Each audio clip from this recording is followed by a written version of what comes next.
Each year, Pikes Peak Cog Railway takes hundreds of thousands of people up to the top of Pikes Peak. But getting to the summit wasn't always an easy trip. On June 30th, 1891, a specially built steam locomotive made the first passenger trip to the top of the mountain. The Manitou and Pikes Peak Railway Company built 6 of these special steam engines. The grade was so steep, the boilers had to be angled, and a geared cog wheel and track system provided traction. We have 2 sets of staggered cog wheels underneath this particular steam locomotive that are offset from one another, that go into the rack rail, which of course sits in the center of our tracks.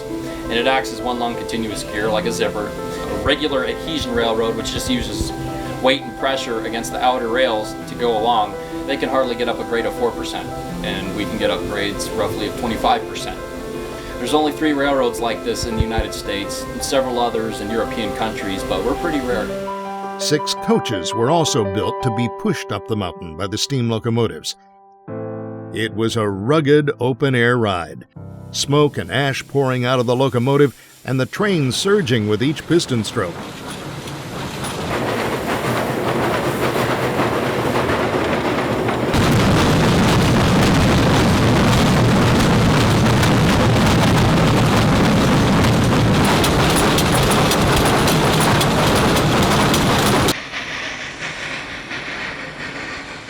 That is a living, breathing pressure vessel, so it's kind of alive.